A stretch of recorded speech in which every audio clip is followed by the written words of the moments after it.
Ka-Express, patuloy na pinag-uusapan si Kai Sotto sa NBA Conversation dahil hindi pangkaraniwan ang kombinasyon ng 7'3" size, soft touch, rebounding, rim protection at passing instincts. Sa 2025 to 26 international season, nagtala siya ng 13.5 points, 9.6 rebounds, 3 assists at isang block kada laro. Mga numerong nagpapakitang hindi lamang siya tagatapos sa ilalim, kaya rin niyang maging playmaking hub mula high post. Pero kailangang malinaw, wala pang official na NBA contract o kumpirmadong NBA team na kukuha kay Kai. Hindi rin siya lumahok sa 2026 NBA Summer League. At ang pinakamahuling seryosong direction ay ang paghabol sa USNCAA opportunity na nangangailangan ng professional participation at amateurism reinstatement waiver dahil matagal na siyang naglaro bilang professional. Kung skill set fit ang pag-uusapan, ito ang mga organisasyon na kapansin-pansin. Brooklyn Nets, Toronto Raptors, New Orleans Pelicans, Indiana Pacers at Golden State Warriors.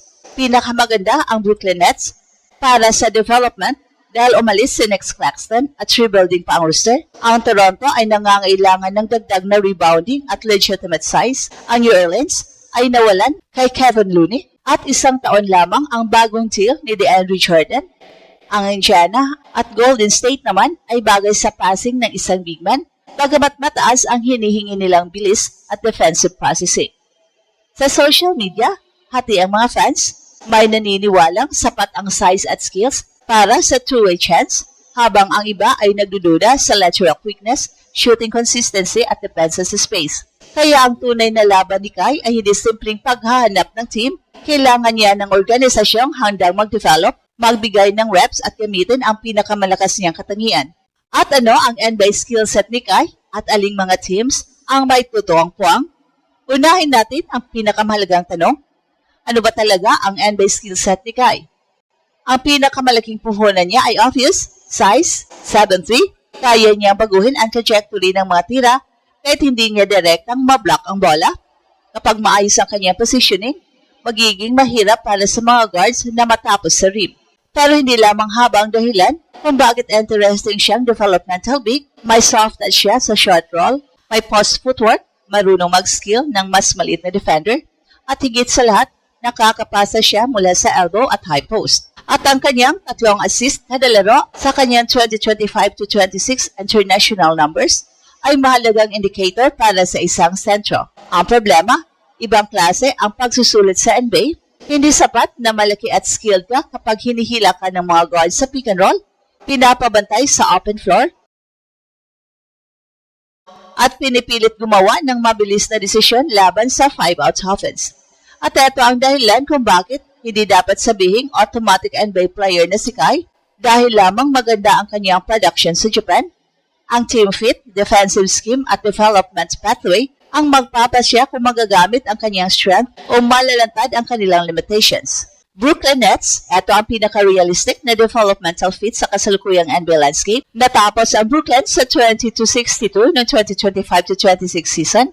Huli sa offensive rating at ika-25 sa depensa. Umalis si Nick Claxton sa isang 4-team trade habang muling pinirmahan si Day'Ron Sharpe at inidagdag si Moritz Wagner sa frontcourt. Mas may logic silang kumuha ng low-cost developmental prospect kaysa isang contender na kailangang agad ng playoff-ready center.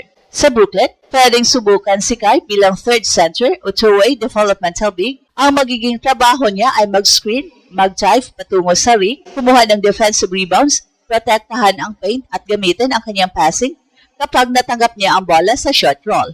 Hindi niya kailangang maging primary scorer. Ang kailangan niyang patunayan ay kaya niyang manatili sa floor nang hindi pa ulit-ulit na tinatarget sa pick and roll. Ang kagandahan sa Nets ay maaari siyang maglaan ng chilling minutes at live repetitions dahil hindi championship or bust ang kanilang season. Hindi kailangang pilitin si Kai na maging instant rotation player.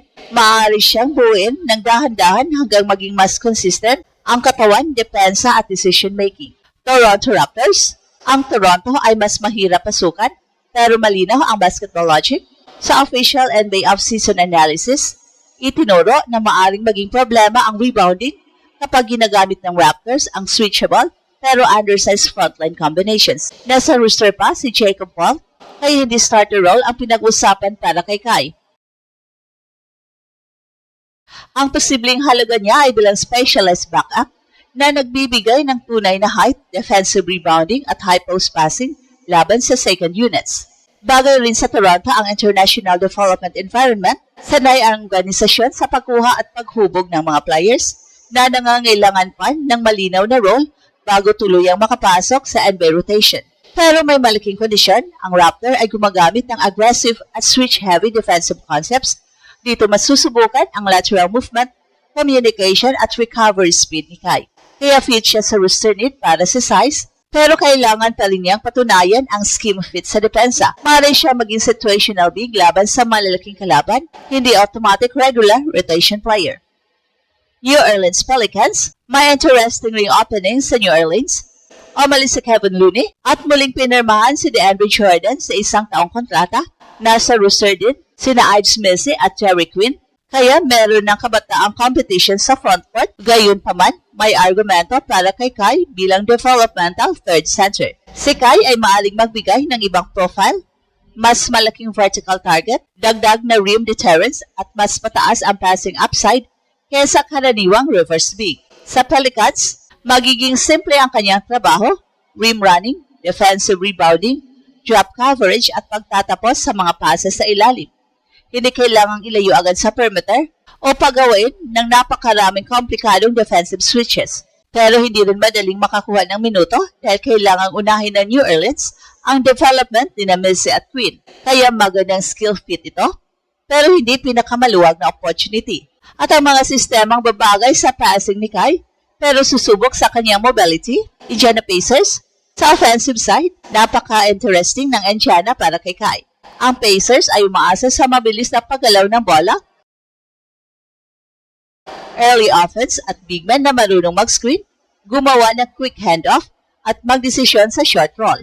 Ididagdag nila si Larry Nance Jr. sa isang taong deal habang nakatagdang bumalik ng mas malusog si Tyrese Haliburton para sa 2026-27 season.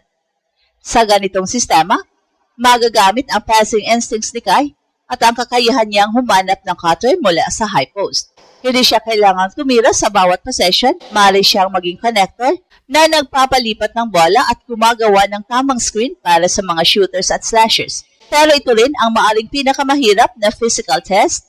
Mabilis maglaro ang Indiana at kailangan ng sentro na makatakbo pabalik, makapag-cover ng maraming espasyo at makagawa ng sunod-sunod na defensive reads. Kapag hindi pa fully NBA ready, ang conditioning at lateral movement ni Kai, maaring mawala ang kanyang offensive value dahil target siya sa kabilang dulo.